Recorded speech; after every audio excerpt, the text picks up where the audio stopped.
Finally, after a decade-long journey, My Hero Academia has come to a close. But was this ending truly fulfilling? Many questions remain unanswered. The unfulfilled romances, Deku's missing father, and other lingering mysteries. Why did the main characters have to face such an ending? What really happened to Deku's father, and does the theory of the unique anomaly still pose a threat to the future? What do you think about these unresolved details? In this video, let's dive deeper into the unresolved elements in the final part of My Hero Academia. Firstly, not a single couple ended up together. There was a time when My Hero Academia fans delighted in pairing up their favorite characters, but now they're almost left hopeless. The only confirmed pair is the parental duo, Gentle and La Brava.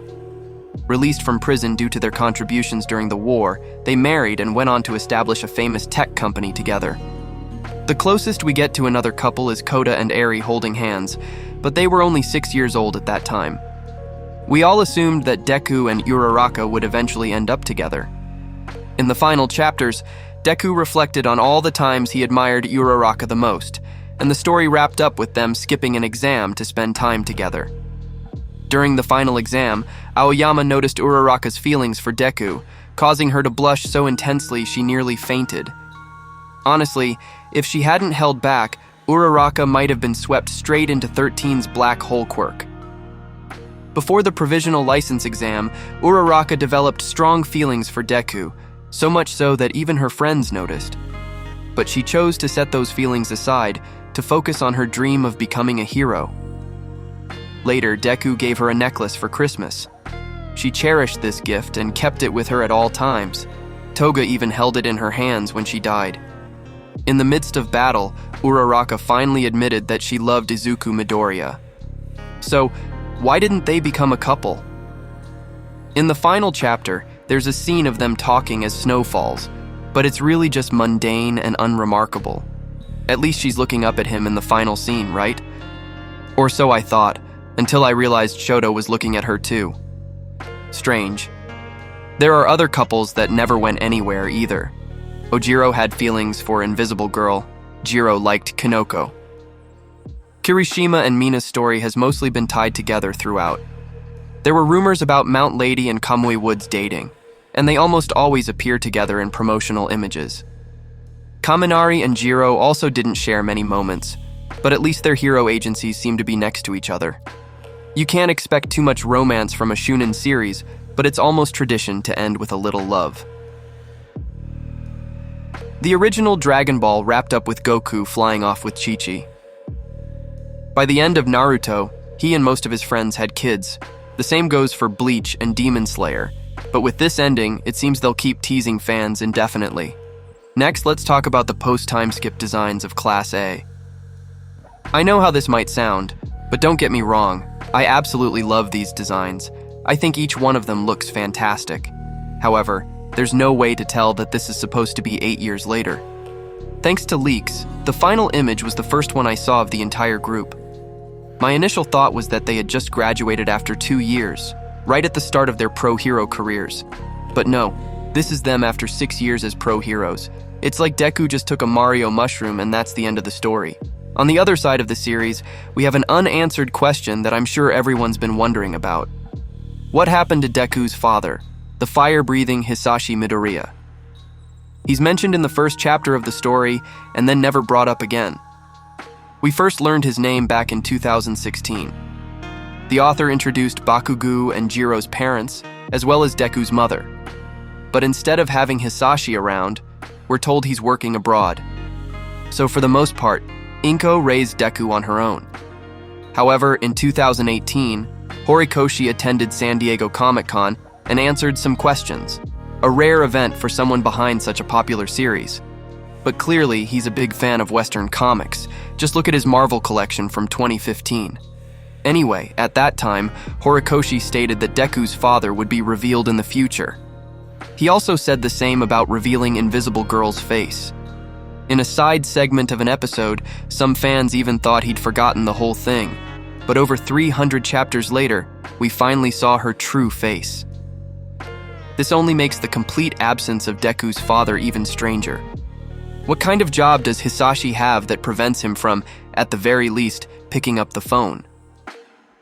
Deku joined UA, was attacked by villains multiple times, ended up in the hospital too often, and even saved the world. Yet not once did his hard-working father check in on him.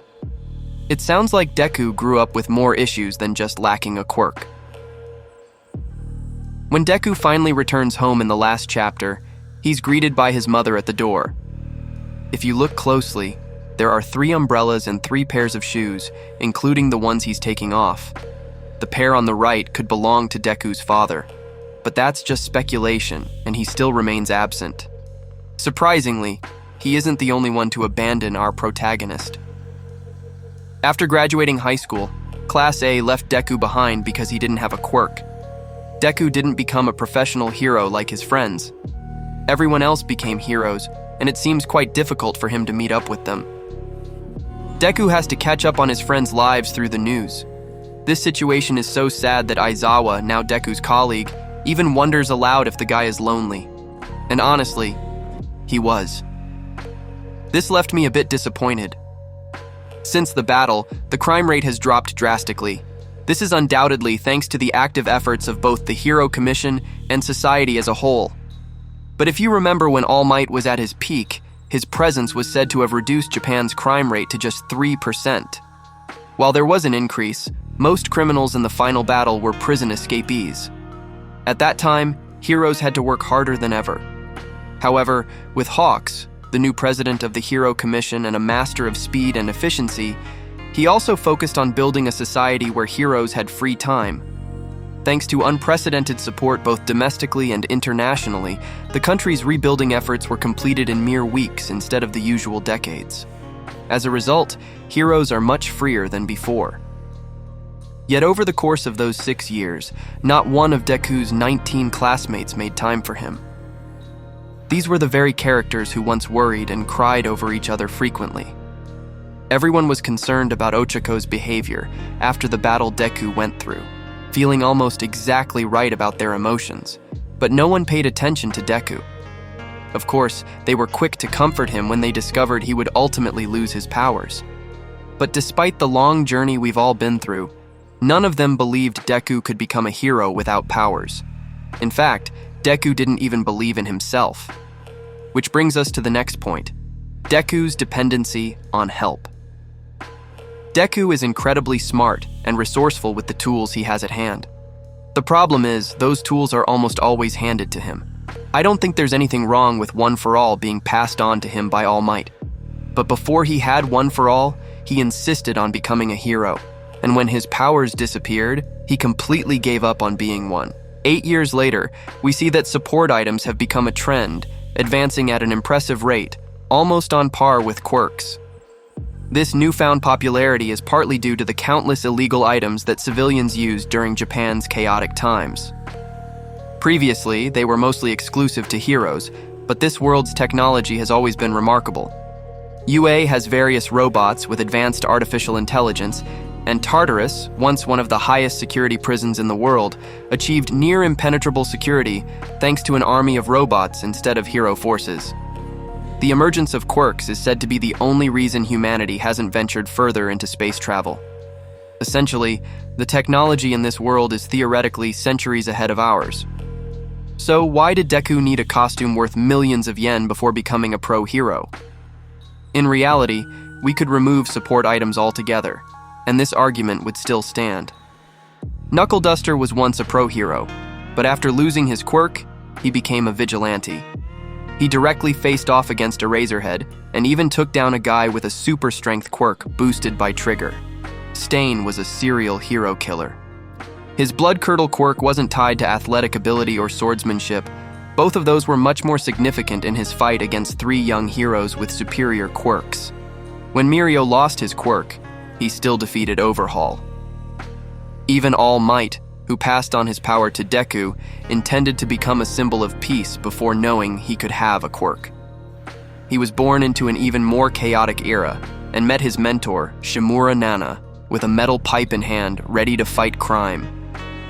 Despite being quirkless, over 50, and physically weakened, All Might spent his last penny creating a costume that would allow him to fight one last time. It's true that All Might, by the end of high school, was more physically imposing than Deku at 24. But still, Bakugo was once told his arms would never move again. Yet after years of effort, he overcame that. All Might's legs were severely injured by All for One, but with the help of Gran Torino and Recovery Girl, he regained his mobility. As for Deku, he simply accepted his fate. Instead of becoming a pro hero, Deku spent his life as a teacher at UA. Although he saved the world, I'd argue Deku isn't really qualified to teach. Despite his impressive achievements, he has no actual pro hero experience. He was quirkless for 2 years of his training, with the most unorthodox freshman year in history. It's strange how the final sparks of One for All in Deku have faded so dimly. Instead of using all his remaining power against All for One, we're constantly told that Deku still has some strength left. But in the end, there's not much difference between this and him entirely losing his quirk. At best, he used his power to clear rubble alongside Class A and leap to where Uraraka was. Even that took a toll on him. As for facing All for One, it's unfortunate how disappointing that character became, enough to warrant a separate analysis video. Besides, aside from the new designs, we don't know much more about most of the returning characters. With such a large cast, there are a lot of characters we didn't see or hear much about. For the current #1 hero, the future that Sir Night-Eye foresaw for him has indeed come true, yet we don't even see him. Lady Nagant chose to remain in prison until society changes, based on what Deku told her, but she never shows up again. Hawks even wanted her help at the Hero Commission, but Lady Nagant still doesn't make an appearance. Endeavor and Ray have decided to spend the rest of their lives making amends for their mistakes, but we never really see how that actually unfolds. We also don't know how the surviving villains are punished. Spinner met Deku in the hospital, free as can be. But when he started acting strangely, Dr. Toad pulled out some device we can only assume was meant to restrain him. Spinner wrote a book about the League of Villains, but we have no idea if he did it from prison or while living it up somewhere. Mr. Compress read that book, but we don't know if he ever got out of jail. Dr. Garaki might arguably be just as dangerous, if not more so, than All for One in many ways. He's the main cause behind Dabi, Overhaul, Shigaraki, Quirk Duplication, and all the Nomus, yet his fate remains a complete mystery. Based on the average life expectancy in Japan and his quirk, Dr. Garaki probably has about 32 years left to live. But setting Dr. Garaki aside, that's just a minor detail. The real issue lies with his theory. The scientific community has dismissed his unique anomaly theory. The idea that as quirks continue to evolve through generations, they will reach a critical point of instability, leading to the end of the world. This shared belief is what connected All for One and Dr. Garaki. When Deku was in high school, only cultists really believed in the singularity theory of quirks. 8 years later, there's no mention of it at all, and no measures have been taken, despite the ample evidence supporting its validity. 80 years ago, a catastrophic breakdown in the distant future was predicted. The expansion project for quirk counseling by Raka was a great idea that changed society for the better, but how far can counseling go when a power becomes uncontrollable and threatens all life? Because the singularity theory ties so many aspects of the story together, it's disappointing that it never received any official conclusion. This is a threat that transcends heroes and villains, a threat that can only be stopped by a better society. But perhaps it will take center stage if there's ever a sequel. With all these unresolved details, My Hero Academia certainly left a lot of mixed feelings. But how about you? How do you feel about this ending? Do the loose ends and unfinished stories leave you feeling regretful or angry? Do you think the story has truly come to a close? Or are there still mysteries we haven't fully uncovered? Share your thoughts in the comments. Are you ready to debate and share your perspective?